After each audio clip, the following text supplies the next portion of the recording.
Coming up on this episode of the Gay News Network, our special segment, The Gay Agenda, focuses on gays in the military and the shortcomings of the current Don't Ask, Don't Tell policy.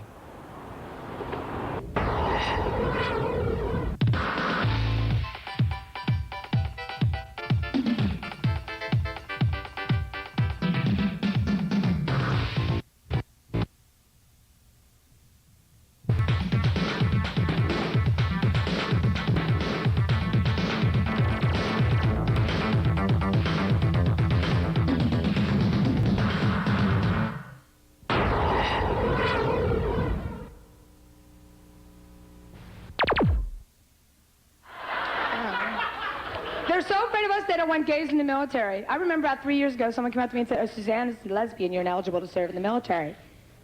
Boo, big deal.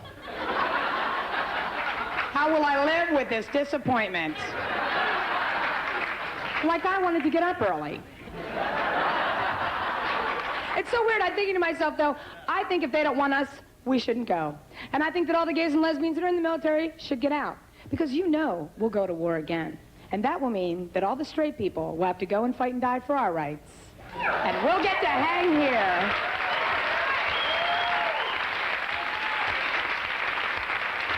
Bye! You be careful. We'll take care of your wives.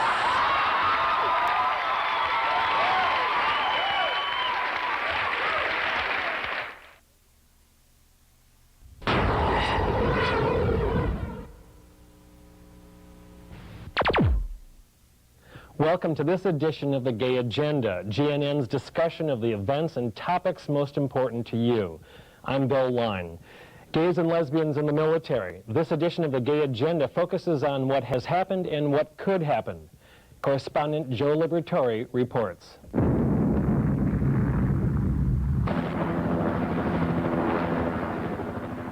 In 1993, during President Clinton's first term, there was a 7-month-long national debate on gays in the military that spurred congressional backlash.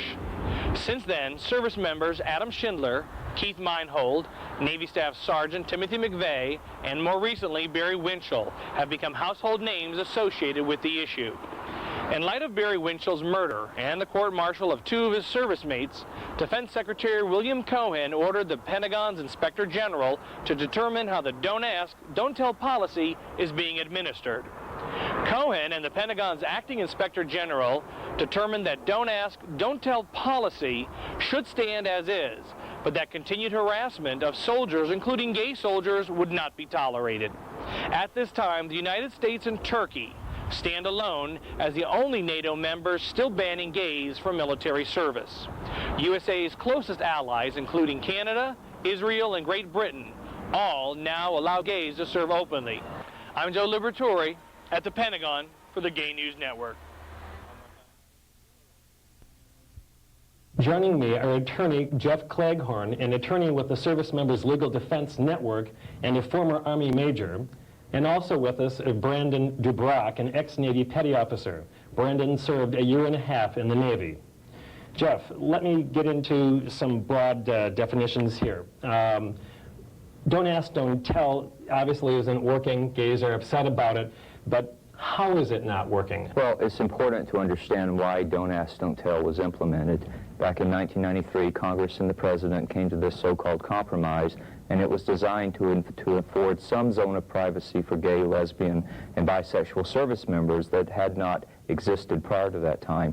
And it was designed to allow gays to serve in the military so long as they maintain their private lives discreetly and do not allow military persons to know that they're gay or lesbian. So these small improvements that Don't Ask, Don't Tell were designed to facilitate have not happened over the last 6 years. We've heard of the more marquee, more headline names, especially most recently with Barry Winchell, Adam Schindler, the incident that happened in Japan in 1992. But how widespread is it? There's probably an awful lot more, or is there an awful lot more that goes on that we don't hear about?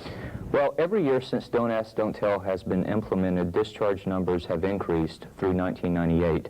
The 1999 figures, which were recently released, showed a slight reduction in discharge numbers, but the Pentagon is still firing 3 gay lesbian service members every day. And since SLDN has been tracking the issue since 1993, every year the number of incidents of anti-gay harassment, threats, violence, and hostility has increased as well.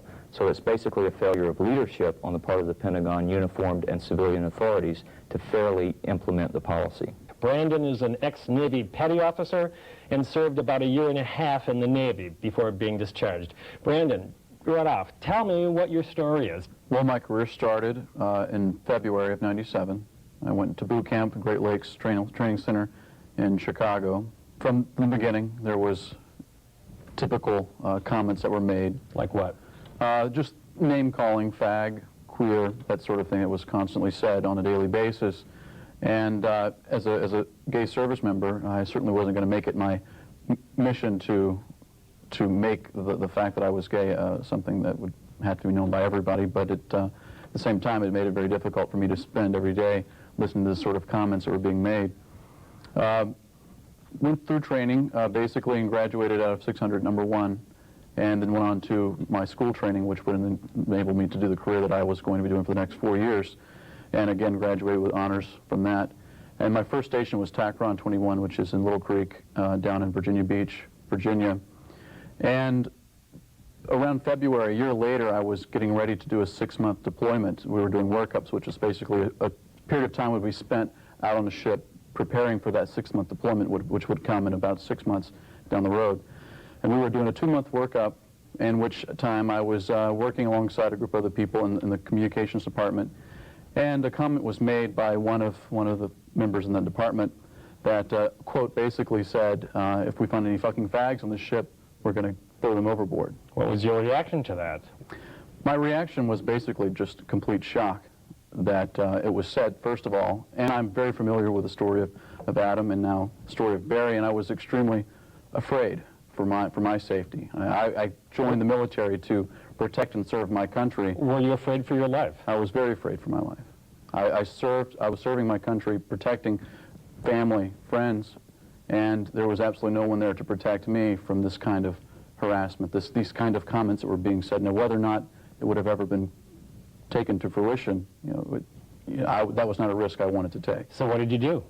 From that point on, I realized that I needed to find some sort of legal counseling, and I contacted SLDN, and through their help, I was able to understand my rights more and basically put together a letter that stated the fact that I was gay, that unfortunately under the policy with don't ask, don't tell, don't pursue, more than likely the discharge would come, and I was going to have to leave the military career that I had signed on for.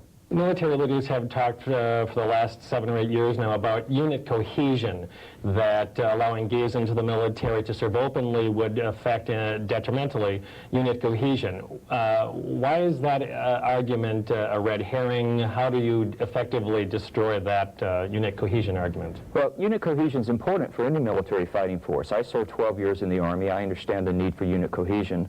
The problem with that argument is that it's not based on any empirical evidence. It's based on opinions of senior policymakers who are out of touch with the realities of gay, lesbian, and bisexual people. Anyone who knows gay, lesbian, bisexual service members know that they care about their country, they serve their country in the same way as straight people do, and there's no threat to unit cohesion, there's no threat to morale and discipline. In fact, the only study that I'm aware of that actually studied the issue was done by the RAND Corporation, a think tank that works closely with the Pentagon, and its results very clearly stated that gays and lesbians would not be disruptive to mission effectiveness of military forces if allowed to serve openly. So what's the key problem here? What's the crux of the problem? Well, what does it boil down to? The problem boils down to a lack of understanding and familiarity with gay, lesbian, and bisexual people. It's not unique to the military. We see it in elements of our society. And as we see in elements of our society, when military persons meet and get to know gay and lesbian and bisexual people, their fears are alleviated, those irrational thoughts and misperceptions and stereotypes are changed, and the issue no longer is such a hot-button issue for them. When you told your commanding officer, in essence, that you were gay and that you were moving toward discharge, what happened then? Well, I was called into the office, first of all, the commanding officer's office, for him to explain what the procedure would be, He told me that there would be, everything would be kept confidential, that the reports of what was being done as far as the processing out would all be kept under wraps. Basically, by the end of the day, everyone in the command knew the status of what was going on as far as the discharge was concerned, which eventually led to problems, implications with me and a chief petty officer that I worked with. How widespread would you say this is? How often did you hear names? How often might you have been called names, both by your peers but also by officers? It was a regular occurrence. It was a daily occurrence. Daily by your peers, daily by your officers? More so by peers, but during boot camp training there was comments that were made by division commanders who were in positions of authority, but constantly making. Give me an example of what your officers said. For instance, a comment was made when we weren't performing as well in one of our physical training situations, and we were called a bunch of fags. You need to pick up the pace and get into the run. That was one comment specifically I remember that was made. But on a daily basis, comments were made, and for a service member who is gay or lesbian, it makes it very difficult for he or she to do an effective job when this kind of comments are being made. It wouldn't be tolerated in the civilian world. It certainly doesn't make it any easier in the military world. We'll be back after these messages.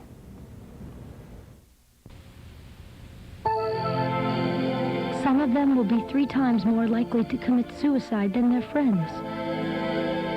There's also a greater chance that someday some of them will be assaulted, beaten, threatened, harassed, or even murdered, just because they may be lesbian or gay.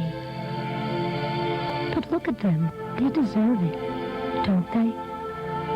A message brought to you by the parents, families, and friends of lesbians and gays. This is what hate does. Hate hurts. Every day, law-abiding citizens are beaten or even murdered because they are lesbian or gay. There's not a fair shot at a job or unbiased, affordable health care. Brave in battle, their sexual orientation alone permits a bigoted military to kick them out. Most believe there should be some way to stop this prejudice, yet often our government is afraid to act. We need to guarantee now equal rights for lesbians and gays. America, let's be fair.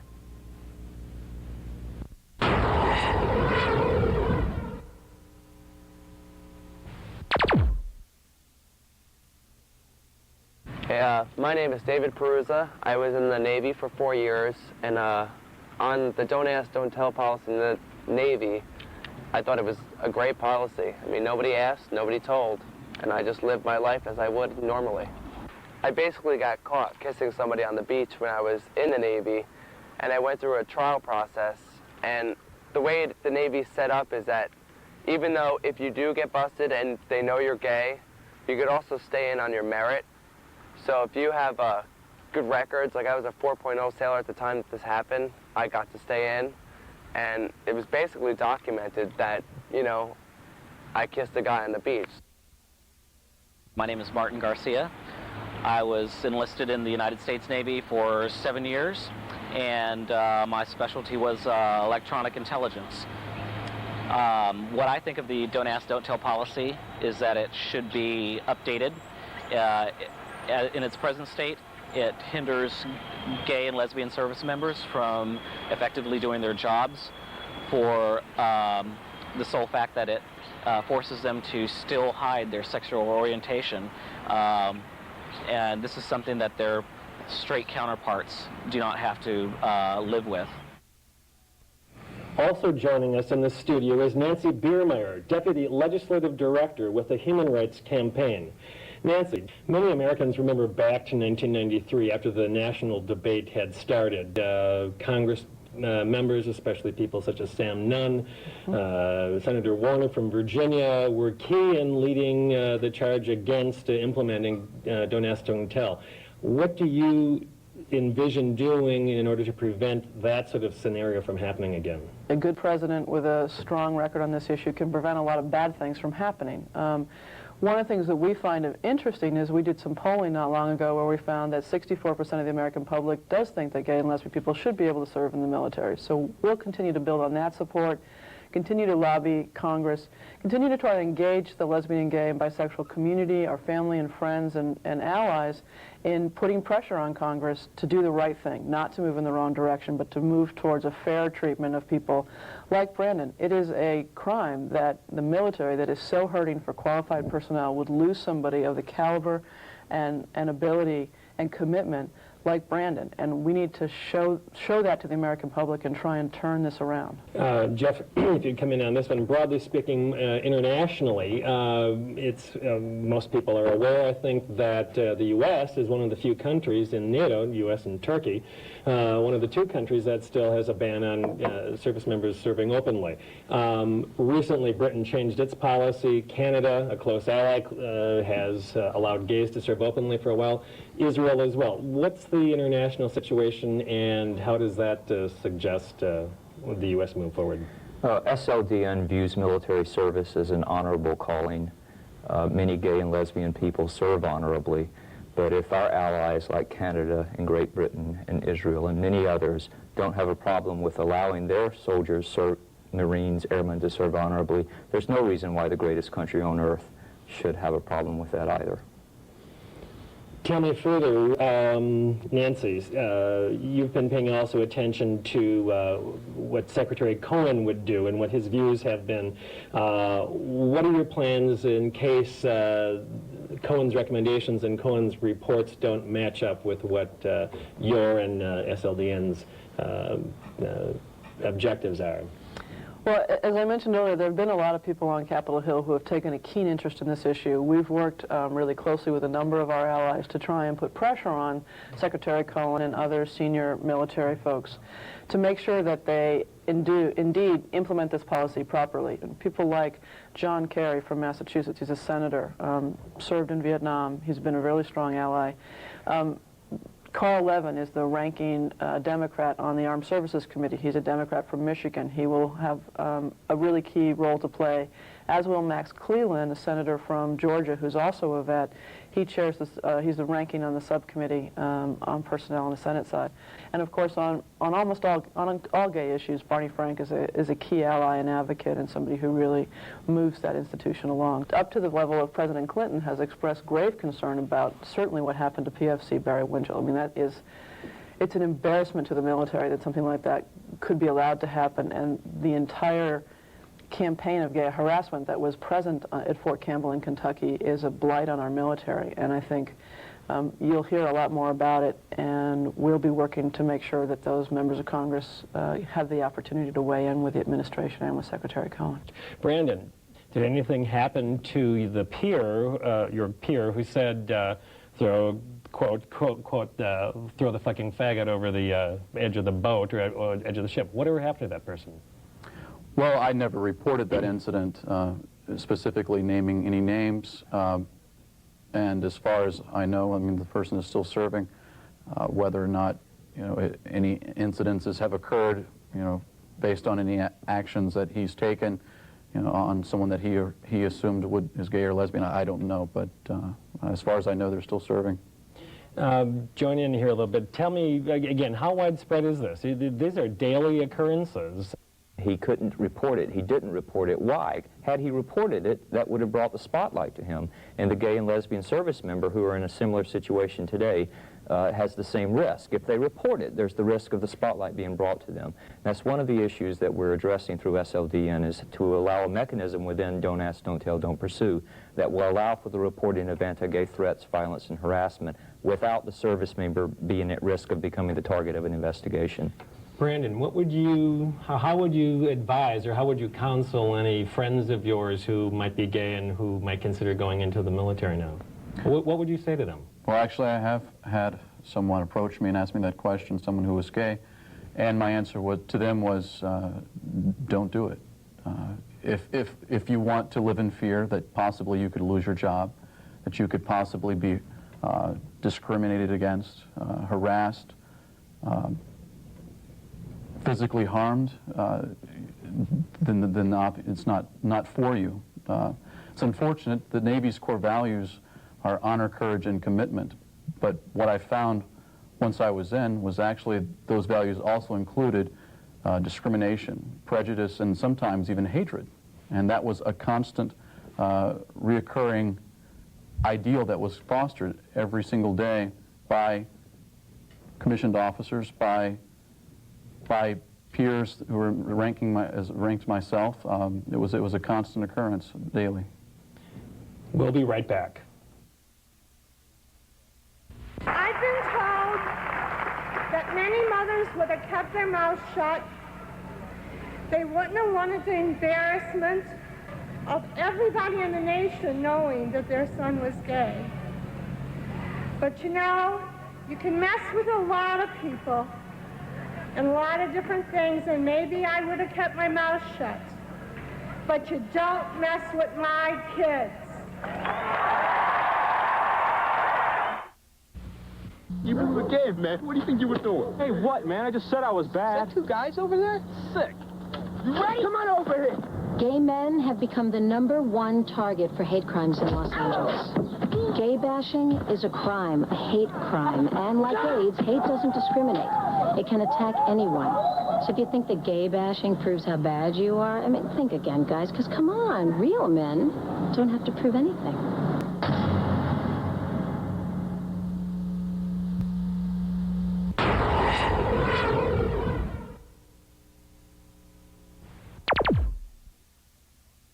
My name is Holly Landau, and I spent 10 years in the U.S. Army as an Army officer. I was decorated war veteran during Desert Storm. I actually share the same medal as my father. My father and my grandfather served in the military. My grandfather was in World War I as an immigrant here to the U.S., and he was in the Navy. My father served in the Korean conflict, and I, of course, switched branches and served in the Army. So I'm carrying on a family tradition. What I think of Don't Ask, Don't Tell is that it's blatant discrimination. My name is Ruth, Westmoreland. I was in the United States Army for 5 years, active duty. The Don't Ask, Don't Tell policy did not work for me because I was asked repeatedly about my sexual orientation, and I had to lie about it to stay in the military. I was awarded the Army Achievement Medal 3 times. I have the Army Commendation Medal. I served overseas. I was on the Commandant's list when I became a non-commissioned officer, and I still had to lie about my sexual orientation. The reason I got out of the military, they lost a really good soldier. And the reason I got out of the military was because I could not take my partner to my next duty station or to overseas, or I could not have my partner covered under the same kind of coverage that the straight soldiers are covered because of the blatant discrimination. They're shooting themselves in the foot. I abide by the Don't Ask, Don't Tell, Don't Pursue law. If anyone asks my advice, I suggest that they contact the Service Members Legal Defense Network here in Washington, D.C., and that we are all bound by that law. And of course, there's an irony in it all, but I mean, our job is to fight that law through the courts, which is the only way to do it. And you know that when you go in, and you take the risks that go along with it if you speak out. Quick question for all 3 of you. What's your best guesstimate, best case scenario for how soon gays could serve up in the military? Nancy, what do you think? I think a rosiest scenario is that you see better implementation of the policy immediately, better training, better privacy issues, and then you see the actual policy repealed halfway into a second term, so 6 years, 7 years out. What do you think, Jeff? American people are fair. Gays and lesbians are not a threat to unit cohesion. That message will come across loud and clear sooner, hopefully, rather than later. As long as it takes, SLDN is going to be there helping gay and lesbian military persons. Brandon, what do you think? How long do you think it'll take? I'd like to see something change within the next 10 years, soon, I hope. Good. I'd like to thank our guests, and thank you for watching.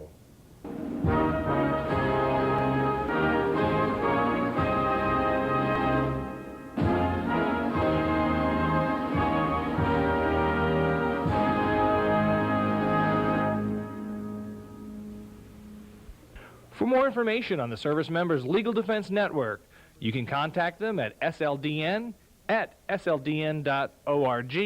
or visit their website at www.sldn.org.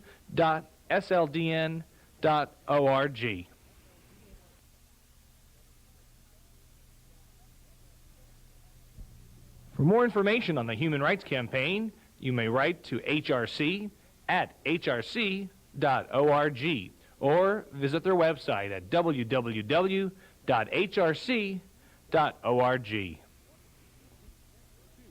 For more information on the Gay News Network, please send us an email at gnntv@aol.com or visit our news website at www.gaynewsnetwork.org. While on our website, you can participate in the GNN online survey, where you can answer such questions as, should gays be allowed to serve openly in the military? And will President George W. Bush repeal Don't Ask, Don't Tell? We'd like to hear from you. For the Gay News Network, I'm Joe Liberatore. I did have close friends, and I did tell them, and the close friends that I did have wanted me to sleep with them because they wanted to try being with a guy. But none of them was my type, so I didn't pursue any of them because I was just like, you know, which, by the way, they got very offended because, you know, they thought all us gay men just will sleep with anybody. But basically, every time I told somebody, they wanted to sleep with me, so unfortunately, I'm a little too picky. So I worked with people who knew about my sexual orientation. There was rarely a problem. The only time I ever had to worry about anything was maybe someone in command finding out. I think if somebody's sexual orientation is discovered, yet that person probably keeps it a little bit undercover or keeps it to himself, usually a command is more likely to probably look the other way, especially if it's not a problem. However, if the service member does come out publicly about their sexual orientation, it will most definitely lead to a discharge.